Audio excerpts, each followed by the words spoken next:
नमस्कार, मैं हूं आपका दोस्त विजय विद्रोही। आप मुझसे जुड़ चुके हैं, इसके लिए आप सबका तहे दिल से शुक्रिया। और अगले 8-10 मिनट में आपसे जुड़े रहने की कोशिश करूंगा। ऐसा आमतौर पर राजनीति में होता नहीं है, लेकिन ऐसा राजनीति में हो रहा है, इसलिए हम इसका जिक्र कर रहे हैं। बात हरियाणा विधानसभा चुनाव की है, जहां कांग्रेस की एकतरफा जीत की संभावनाएं व्यक्त की जा रही हैं। सट्टा बाजार 58 से 60 सीटें दे रहा है, लोक पोल 58 से लेकर 65 सीटें दे रहा है, कुछ लोग कह रहे हैं 68 सीटें आएंगी। और बीजेपी के नेता भी मन ही मन कह रहे हैं, ऑफ रिकॉर्ड कह रहे हैं कि 25-26 सीटों से ऊपर आना मुश्किल नज़र आता है। ऐसे में जब कांग्रेस आसानी से चुनाव जीत रही है, गुटबाजी भी बहुत ज़्यादा नहीं है, किरण चौधरी पार्टी छोड़कर जा चुकी हैं, कुमारी शैलजा लोकसभा चुनाव जीत चुकी हैं, अब उन्हें विधानसभा चुनाव लड़ने नहीं दिया जाएगा, रणदीप सुरजेवाला को लड़ने नहीं दिया जाएगा।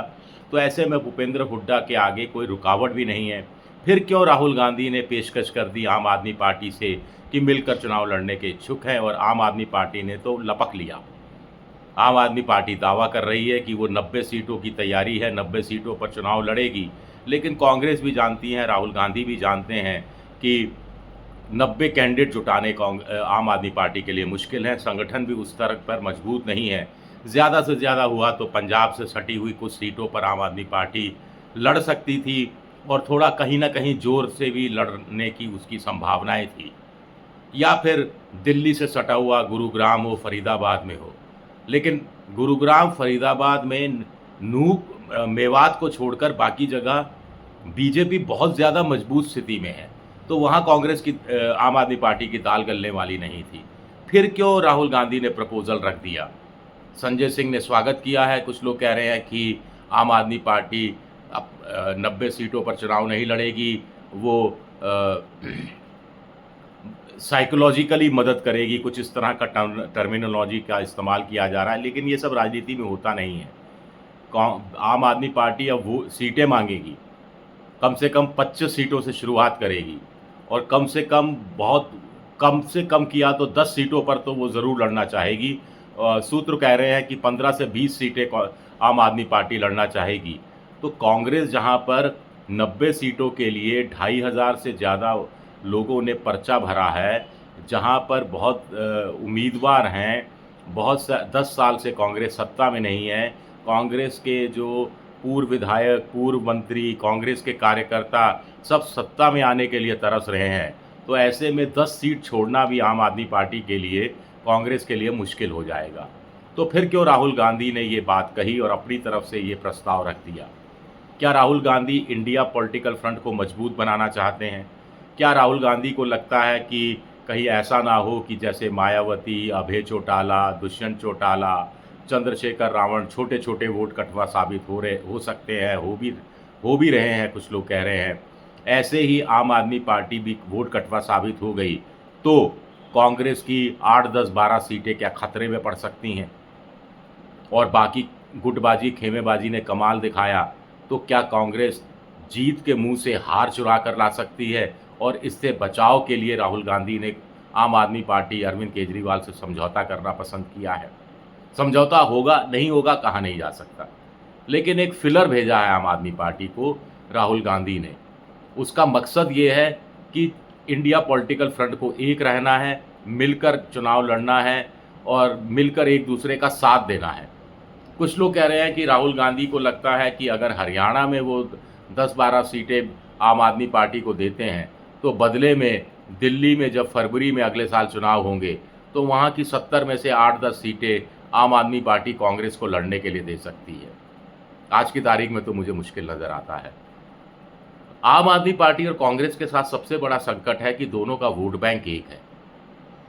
तो दोनों का जब वोट बैंक एक होता है, तो अगर आप गठबंधन करते हैं और गठबंधन में अगर वोट ट्रांसफ़र नहीं हुआ, तो आपको नुकसान हो जाता है। दिल्ली में जो एक्सपीरियंस था लोकसभा चुनाव का, 7 में से 4 सीटों पर आम आदमी पार्टी और 3 सीटों पर कांग्रेस लड़ रही थी, लेकिन सातों की सातों सीटें ये गठबंधन हार गया, बीजेपी जीत गई, क्योंकि एक दूसरे को सपोर्ट नहीं किया, एक दूसरे के पक्ष में वोट ट्रांसफ़र नहीं हुआ। हरियाणा में एक सीट कुरुक्षेत्र की लड़ी थी आम आदमी पार्टी ने, वहाँ अच्छा असर रहा। नवीन जिंदल जो कांग्रेस से गए थे, मजबूत कैंडिडेट थे बीजेपी में, सिर्फ 29 या 30,000 वोटों से जीत पाए। अगर चौटाला वहाँ खड़े नहीं होते, जो 80,000 वोट लिए गए थे, तो आम आदमी पार्टी वो सीट निकालने की स्थिति में थी। लेकिन वहाँ कांग्रेस के कार्यकर्ताओं ने खुलकर आम आदमी के पक्ष में वोट किया था, कैंडिडेट के पक्ष में वोट किया था, और कहीं न कहीं कांग्रेस कार्यकर्ताओं को नवीन जिंदल के बीजेपी में जाने की खुंदक भी थी, वो भी एक बड़ा रीज़न था। 2 विधानसभा सीटों में बढ़त हासिल की थी आम आदमी पार्टी ने, और कांग्रेस ने करीब 40 विधानसभा सीटों पर बढ़त हासिल की थी, 40 या 42 सीटों पर। तो अब बड़ा इंटरेस्टिंग हो गया है हरियाणा का चुनाव। कागज़ों में देखा जाए तो सारी चीज़ें कांग्रेस के पक्ष में जा रही है, क्योंकि बीजेपी में खेमेबाजी भी है। बीजेपी अभी तक तय नहीं कर पाई कि मुख्यमंत्री कहाँ से चुनाव लड़ेंगे। दुष्यंत चौटाला से 4 या 5 विधायक तो शामिल करा लिए गए, अब वो टिकट की मांग कर रहे हैं। उन्हीं सीटों से मांग कर रहे हैं जहाँ उन्होंने पिछली बार बीजेपी के दिग्गज नेताओं को हराया था, और वो बीजेपी के दिग्गज नेता अड़े हुए हैं कि इस बार तो इन सीटों पर वो खुद चुनाव लड़ेंगे। मनोहर लाल खट्टर का चेहरा बिक नहीं रहा है, और 10 साल का हिसाब किताब किस चेहरे को सामने रखकर पेश करें, ये मुश्किल आ रही है। कहा जा रहा है कि खट्टर साहब करनाल जो उनकी लोकसभा सीट है उसके बाहर नहीं निकलेंगे। ये भी आगे कहा जा रहा है कि मोदी जी का चेहरा लोकसभा चुनाव में नहीं चला, 5 सीटों पर सिमट गई, 5 सीटें हारनी पड़ी बीजेपी को 10 में से। तो विधानसभा चुनाव में तो मोदी को क्या दूर रखा जाएगा, तो फिर किसके चेहरे पर चुनाव लड़ा जाएगा। एंटी इनकम्बेंसी 10 साल हरियाणा सरकार की हो गई, 10 साल मोदी सरकार की हो गई, तो 20 साल की एंटी इनकम्बेंसी का सामना करना पड़ रहा है। कभी अनिल विज कुछ बोल देते हैं, कभी रणजीत चौटाला कुछ बोल देते हैं, कभी राव इंद्रजीत सिंह कुछ बोल देते हैं, कभी कोई और नेता कुछ बोल देता है। तो मुश्किल में पड़ती जा रही है बीजेपी। कहा जा रहा है कि अमित शाह की एक सभा थी, सभा में अमित शाह का आना तय था, ऐन वक्त पर अमित शाह ने आना टाल दिया क्योंकि भीड़ नहीं जुट पाई थी। बहुत सारी बातें कही जा रही हैं कि कैंडिडेट्स का सिलेक्शन में बड़ी दिक्कत आ रही है। उधर कांग्रेस खेमे में भी गुटबाजी है, खेमेबाजी है, ऐसा नहीं है कि बिल्कुल नहीं है। लेकिन भूपेंद्र हुड्डा अपनी राजनीतिक ज़िंदगी का शायद आखिरी चुनाव लड़ रहे हैं, तो उनको थोड़ी स्पेस भी ज़्यादा दी गई है। कुमारी शैलजा के साथ भी उन्होंने कोई टाई अप कर लिया है। फिर सिर्फ जाट वोटों पर या जाट उम्मीदवारों के भरोसे नहीं है कांग्रेस, पहली बार वो बड़ी संख्या में गैर जाटों को भी टिकट देने का विचार कर रही है। जैसे पंजाबी और ब्राह्मण कुल मिलाकर 15% है, तो 90 सीटों का 15% यानी करीब 12-13 सीटें इनको दी जा सकती है। 22% जाट है, 90 सीटों का 22% यानी 22-23 सीटें जाटों को दी जा सकती है। तो एक नया प्रयोग भी कांग्रेस करने का सोच रही है, जिसका उसको फ़ायदा मिल जाएगा। लेकिन फिर सवाल उठता है कि आम आदमी पार्टी को साथ लेकर राहुल गांधी एक क्या बड़ा मैसेज देना चाहते हैं। सबसे बड़ी बात है कि अगर जम्मू कश्मीर में भी इंडिया पॉलिटिकल फ्रंट जीतता है, हरियाणा में भी इंडिया जीतता है, तो आप उत्तर भारत की तस्वीर देखना कितनी बदल जाएगी। जम्मू कश्मीर इंडिया के पास, पंजाब इंडिया के पास, हिमाचल प्रदेश इंडिया के पास, हरियाणा इंडिया के पास, दिल्ली इंडिया के पास, सिर्फ छोटा सा उत्तराखंड रह जाएगा बीजेपी के पास, ऊपर के हिस्से की बात की जाए।